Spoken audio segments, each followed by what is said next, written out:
Welcome to TUSB Conversation Starters, microcast that present top insights from a network of global experts. Today, we are speaking with counseling therapist Deepak Kashyap on the idea of psychological safety at work. What does it mean, why it matters, and how can we build it within our teams? We're discussing this topic called nurturing psychological safety in the workplace. And my first question to you, what is it? Like, what is psychological safety in the workplace and what does it look like? Well, thanks a lot. Thanks a lot for having me. It means a lot. I think psychological safety, as far as I see it, is a common belief and a palpable feeling that the environment at my workplace is safe and conducive to taking interpersonal risks, to talk to someone, to sort of realize that I'm not going to be shot down. I'm valued at this workplace, and this is a safe space, emotionally speaking, to learn, be creative, make mistakes, and still not be chided for it, either in words or hierarchical dominance or anything of the sort that sort of makes me wonder twice, should I speak up or not? Because at the end of the day, we have to remember, people leave work for 3 M's. Money, if they're not being paid well. Managers, if they are not being managed properly. And meaning, if they're not meaningfully attached to their work, if they're not meaningfully connected to their work. And all of these 3 M's are affected by how they feel. Does that make sense? Oh, absolutely. I think, you've put it beautifully, money, manager, meaning. But is this a latest study out here? Because let me say 5 years back, were people talking about all these things? Or do you think this has just come up? It's just 5 minutes old, really. Nobody, I think people looked at employees as a means to achieve the end of profit. Now we are sort of coming to a point where you're looking at people as not mutually exclusive of profit or at the other end of profit. Now you're looking at that if you invest in people, that's when you are investing in your bottom line as well. So this whole idea of people, purpose, planet is what makes the other P of profit meaningful. Mm-hmm. I'm just thinking, right, when people are hiring, when organizations go out and hire, there are a lot of times when, as they say, their wrong hiring has happened because the individual is not in line with the company's policy and the way the culture is. In that case, how does psychological safety work for the other person, for the person who's getting employed? A lot of the times it does happen that, people get hired for all sorts of reasons that were not aligned with the job description, right? But a lot of the times when people do get hired and they say they're not in line, what they mean is they're not falling in line. They're not taking orders really well. They are insubordinate. They are, which is just shorthand for saying that they also think a lot. They have a lot of ideas. But, very few people hire people who are inconfident if the hiring is being done correctly. Inconfident people generally don't get hired as much. Ignorant people don't get hired as much. Incompetent people don't get hired as much. But if after being hired, they're not able to perform or show the skills on the basis of which they were hired, that somewhere is the company's responsibility to have a look at as well. And then why do you feel that psychological safety is so important nowadays? And I'm talking about especially in India. And we're still going through the pandemic. We're seeing that how things are happening. How do you see this entire theory being applied? See, the thing, it comes from two, at least for me, it comes from two. My confidence in psychological safety comes from 2 sources. One is research. There's so much corporate research that's gone into the idea of psychological safety, and it's come out again and again and again in research after research that psychological safety is the single most reliable predictor of employee productivity. And earlier people thought that it was just happiness. If your employees are happy, happiness now is being considered a part of safety. You may feel joy when you're feeling unsafe, but you will not be able to experience happiness if you're feeling unsafe. So that, and my anecdotal understanding of it, my own experience of 11 or 12 years of working with corporates over a decade of seeing how amazing people do not behave the same way as as they were intended to, or as they thought they would. And it's just, I mean, look at it this way. Why? And now, because you asked, like, why in the Indian context it's important, right? In the Indian context, it's particularly important because a lot of conversations that happen within the corporations in India happens within the hierarchy, the culture of hierarchy. And that culture of hierarchy is nothing else but an urban, modern copy and paste of caste system. That if you're working for me, you're below me. Not only that, your job description is different, or your roles and responsibilities are different. The idea is that you're below me as an individual, as a human. So I would ask you to do things that are not part of your job description. Can you fetch my laundry? Or can you fetch coffee for me? Or can you fetch that? Or I would feel no moral qualms about asking you to work overtime and then not paying you overtime. Or just the tone and the words that are used to correct the behavior, or to help you learn, are very oppressive. How do you break this? I mean, one thought which is coming to my mind when you're talking about, there's a lot of research which has gone into it. Nowadays, the offices are being designed in a way there is no that you have a separate corner. There's a wall between you and me. It's hot desking. You come, you sit wherever. You can sit next to anyone. But still, in that context itself, people will again make a group. There again will be together with the same sort of people, and then the same sort of barrier will again exist in the same hot desking culture.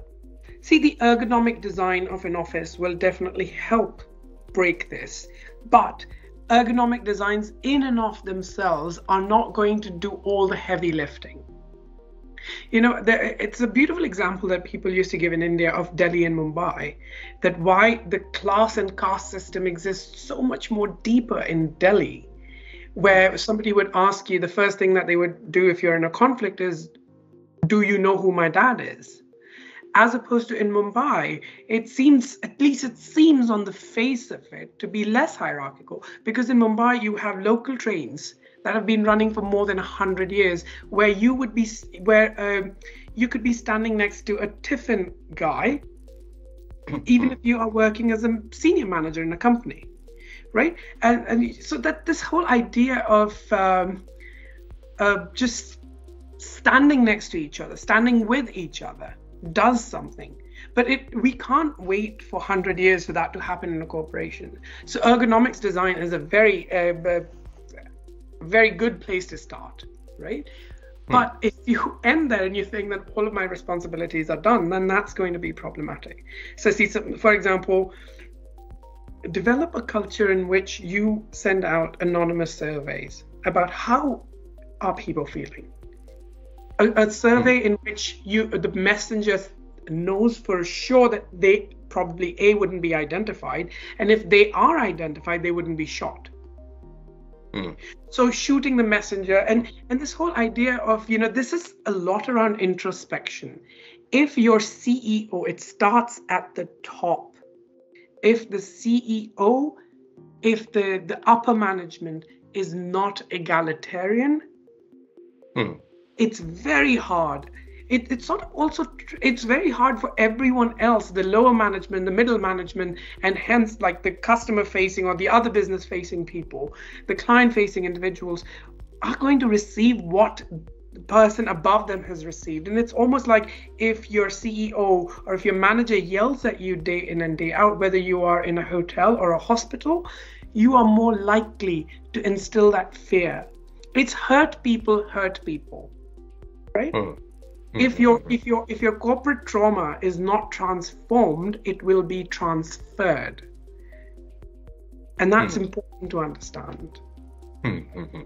So you're saying in a case where the CEO has to take a decision, but in the organization, somebody has to take charge and build this psychological safety at work. Exactly. Who are these people then?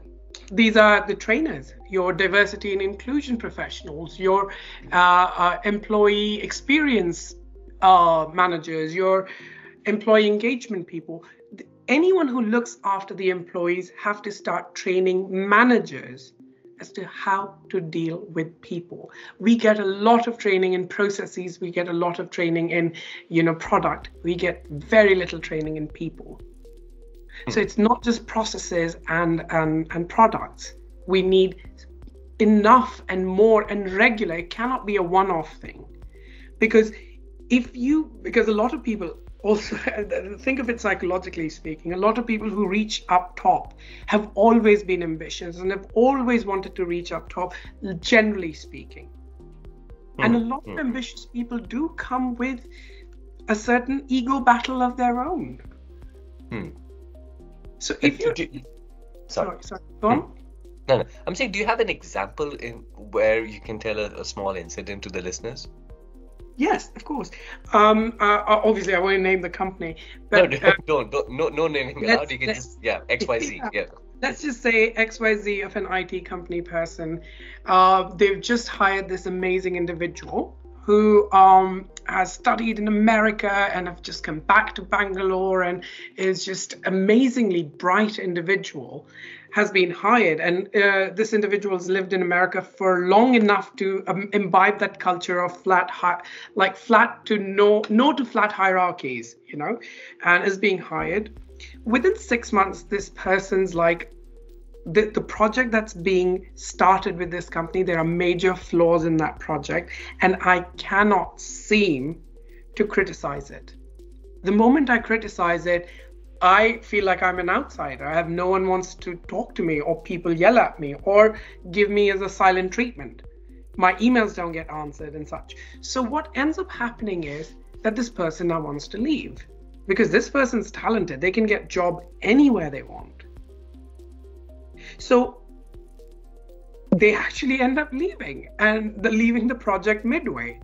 So just like, I do not feel safe enough here. I do not feel valued. I do not feel safe. See, there are 3 things you can ask to see if you have psychological safety at work.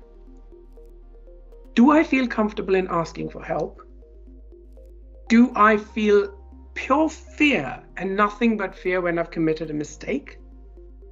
Or do I feel okay to criticize a project or a person's behavior who might be above me? Or are we going to go into a place where I'm not allowed to ask for help, I cannot commit a mistake, and I cannot criticize? So if you go into that sort of a mold, then you very well know that you are running a company in which people do not feel safe. They might. And sometimes, people don't want their employees to feel safe because they actually think fear is a better master than engagement. Yeah, I was coming to this because what if the way the CEO or the top management of an organization is working, that I'll carry a stick and I'll make people work, and no matter where you're coming from, what your experience is, how capable you are. But the management will decide that, okay, fear is something.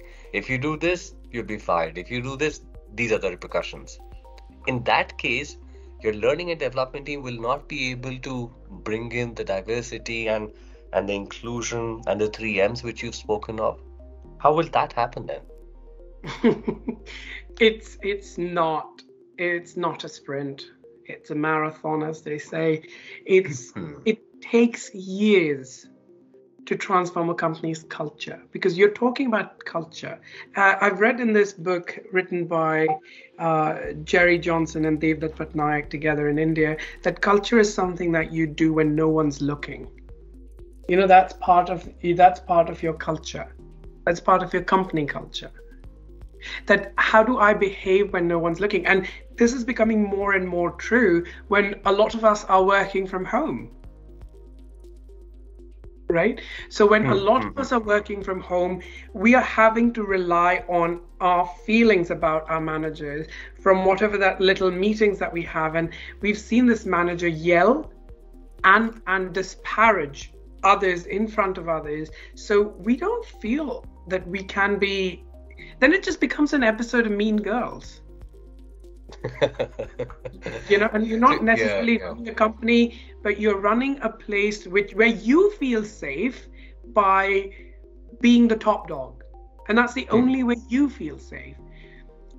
So if managers are able to sort of work on their relationship with power, because listen, we do come from a country where power is not something that comes by every day. We live in a country of 1.3 billion people. And if you have a team of 2 or 3 people even working for you, you feel like you've been given a magic stick. And that is so true, yeah. And I've seen a lot of individuals, the exact opposite of everything that I've told you about. I've seen principals of schools who are so humble and talk so gently and kindly.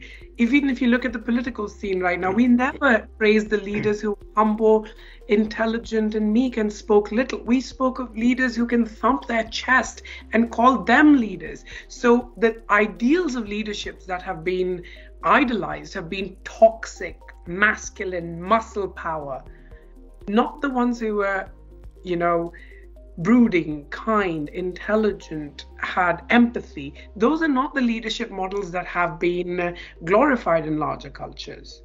I think, but I feel, Deepak, that's slightly changing, because a few days back I was reading this report which came out that Uber and WhatsApp are going to collaborate together. But for collaboration, the most important thing is psychological safety, that as an organization, this other organization will not bulldoze me with their ideas. Exactly. Cooperation, not competition. If you look at everyone as a competition, you will not cooperate with them. And it's only through cooperations and only through, meaningful attachment and meaningful liaisons with others that you'll be able to achieve anything that is worth achieving for everyone. Otherwise, if you're only looking at it from the point of view of how can I win in this situation, how can I come out as still the upper, the big dog of the situation, then you're always going to make people feel unsafe around you. That was Deepak Kashyap, counseling therapist and life skills trainer, talking about psychological safety at work. Deepak works with organizations to build their diversity and inclusion initiatives. He also nurtures LGBTQ2S+ leadership and employee mental health. Reach out to our team to engage with him for more insights on creating psychologically healthy workplace. And stay tuned to TUSB Conversation Starters as we bring you short takes and leading insights from our network of global experts. New episodes every fortnight.